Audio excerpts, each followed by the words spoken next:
جو مفتی طارق مسعود صاحب ہیں ان سے جو غلطی ہوئی تو غلطی بہت بڑی تھی، اور غلطی صرف ان سے نہیں ہوئی، یہ غلطی بڑوں بڑوں سے ہوئی۔ اس بیچارے کو اٹھا لیا گیا، غلطی بڑی کی، لیکن یہ غلطی دراصل اس کے پس منظر میں ایک نظریہ ہے۔ السلام علیکم۔ دا مختصر کلپ بتا سو اوریدلی وی د مفتی طارق مسعود صاحب په باره کې مولانا صاحب وایي چې صرف داسې غلطي یوازې دی مفتی صاحب نه ده کړې، د دې نه غټې غلطیانې هغه بریلیانو کړي دي، کوم بریلیان چې په ده باندې الزامات لګوي چې دی ګستاخ دی، دی مرتد دی او دی واجب القتل دی. که ته د هغوی کتابونه وګورې، هغوی په خپلو کتابونو کې داسې خبرې لیکلي دي چې هغه د اسلام خلاف دي، هغه د کفر خبرې دي. چې نن سبا وقتاً په وقتاً باندې د عالمانو د خولې نه داسې خبرې وځي چې هغه د قرآن او د صحیح سنتو خلاف وي. هغه خبرې داسې وي چې هغه د قرآن کریم خلاف وي او د نبي علیه السلام د شان خلاف وي. دا خبرې ولې د عالمانو د خولې نه د وقتاً په وقتاً وځي؟ دا څه وجه کیدی شي؟ اور وہ ہے ایمان بالقرآن میں کمزوری، کہ جب قرآن مقدس کی حاکمیت کا عقیدہ نہیں ہوگا اور قرآن مقدس کے بارے میں یہ عقیدہ نہیں کہ ساری کتابیں وہ تابع ہیں اور قرآن ساری کتب پر حاکم ہے۔ اللہ نے مہیمنن علیہ کہا، پہلی آسمانی تورات انجیل زبور پر بھی قرآن حاکم ہے، ان پر بھی قرآن محافظ ہے۔ اب جن لوگوں کا یہ نظریہ نہیں ہے حاکمیت کتاب اللہ کا، وہ ٹھوکریں کھاتے رہتی ہیں۔ اور آج کل جو بڑے طارق مسعود کے پیچھے لگے ہوئے ہیں، اگر میں ان کی باتیں دکھاؤں تو اس سے بھی خطرناک ہے۔ اور مسئلہ کیا ہے، ان کو بھی اسی پہ غلطی لگی، اسی بنیاد پہ کہ انہوں نے گرامر کو قرآن پہ حاکم بنا دیا، گرامر کو قرآن پہ حاکم بنا دیا، حالانکہ یہ نہیں سمجھا کہ قرآن متواتر ہے، قرآن حاکم ہے، قرآن محافظ ہے۔ یہ گرامر تو مولویوں کی نکالی ہوئی ہے، یہ جو تمہارے ضوابط نحویہ صرفیہ ہیں، رسم الخط کے ہیں، تو یہ تو بعد کے بنے ہوئے ہیں، مولویوں حضرات نے بنائے۔ تو اب ایک بندے کی ایجاد ہے، ایک کلام اللہ ہے، تو اس میں بھی بنیادی یہ غلطی لگی کہ اس نے گرامر کو قرآن پر حاکم بنا دیا۔ تو اس جرم میں ہر وہ آدمی بھی شریک ہے جو روایتوں کو قرآن پہ حاکم مانتا ہے۔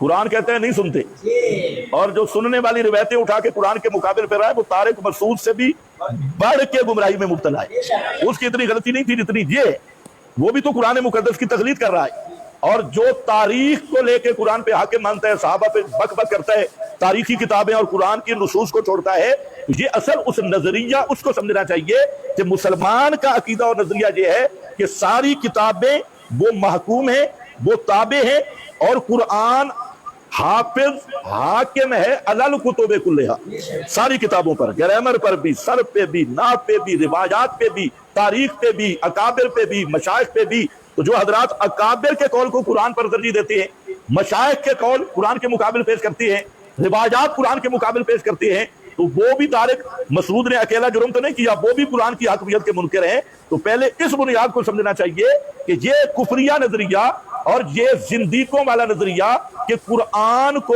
مخلوق کے کلام کا تابع ماننا، چاہے وہ کوئی مخلوق ہو، ضوابط والے نحوی، صرفی، گرامر، روایات، کذابین راوی، یا اکابر ہر فرقے کے، یا تاریخ کے زندیق راوی، ان کو ترجیح دینا قرآن مقدس پر، تو یہ وہی ایک جیسا کفر ہے۔ ان دونوں کفروں میں کوئی فرق نہیں، اس بیچارے کے پیچھے سارے لگ گئے۔ باقی اب جب طارق مسعود نے توبہ کر لی تو اللہ کامل توبہ کی توفیق عطا فرمائے۔ کامل توبہ یہ ہے کہ طارق مسعود صاحب کو اللہ نے آزمائش میں رکھا۔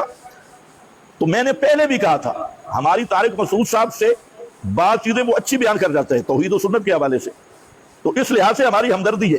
لیکن پھر کہتا ہوں کہ طارق مسعود صاحب، مفتی صاحب، میڈیا پہ آپ آگے، لیکن کم از کم کسی اہل حق کی صحبت میں، اشاعت التوحید کے بزرگوں میں سے کسی کی صحبت میں کم از کم دورہ تفسیر پڑھ لیں یا کسی کا سن لیں۔ السلام علیکم ملګرو، دا بیان به تاسو اوریدلی وي د مولانا خضر حیات صاحب، د چې کومې خبرې وکړې د قرآن متعلق، وی دا نن سبا چې څومره ګستاخیانې کیږي، دارنګې د قرآن په باره کې او دارنګې د نبی علیه السلام د شان په باره کې، نو دا ګستاخي وی یوازې مفتی طارق مسعود صاحب نه ده کړې، وی دا ډیرو لویو عالمانو په خپلو کتابونو کې لیکلي دي. خو د دې اصل وجه څه ده؟ دا ګستاخي ولې کیږي؟ د دې د شاته یو پس منظر دی. هغه پس منظر څه دی؟ نو مولانا خضر حیات صاحب وایي چې قرآن کریم دا خلکو لاندې کړی دی او څومره کتابونه چې دي د مخلوق هغه په د قرآن باندې برخې جوړې دي. نو د خلکو نه قسمه قسم غلطیانې کیږي، قرآن شاته کی او د مخلوق کتابونه په د پاسه کی چې په پلانکی کتاب کې دا لیکلي دي او په ډنګلي کتاب کې دا لیکلي دي. قرآن یو څه ویلي او د مخلوق کتابونو بل څه ویلي. نو په دې وجه باندې نو قرآن هم ګستاخي وشي او دارنګې د نبی علیه السلام په شان کې هم ګستاخي وشي، ځکه چې قرآن د ټولو کتابونو حاکم دی. چې په دنیا کې قرآن حاکم کړی شي او ټول کتابونه د دې د لاندې ومنلی شي، نو الا به اسلام چې دی دا به ترقي کوي. ځکه چې قرآن داسې کتاب دی چې دا د شک او د شبهې نه پاک کتاب دی، دا لاریب کتاب دی او دا قرآن په ټولو کتابونو باندې حاکم دی. او که د مخلوق چې څومره کتابونه دي، که د لوی نه یو لوی عالم یو کتاب لیکلی وي، که د لوی نه یو لوی عالم یو کتاب ولیکي، هغه بار بار مطالعه کی، خو په هغې کې به هم ضرور غلطیانې وي. صرف د غلطیانو نه پاک کتاب د الله تعالی کتاب دی. د الله تعالی کتاب داسې دی چې په هغې کې هیڅ غلطي نشته. نو موږ او تاسو له پکار دي چې څومره کتابونه د مخلوق دي، که هغه دیني دي، که هغه هر څنګه کتابونه چې دي، چې هغه موږ او تاسو د قرآن په رڼا کې ګورو، نو انشاءالله چې داسې خبره به زموږ د خولې نه نوځي چې هغه د قرآن خلاف وي، هغه د احادیثو خلاف وي، هغه د پیغمبر علیه السلام د شان مخالف وي. نو انشاءالله چې داسې غلطي به د مسلمانانو نه کیږي.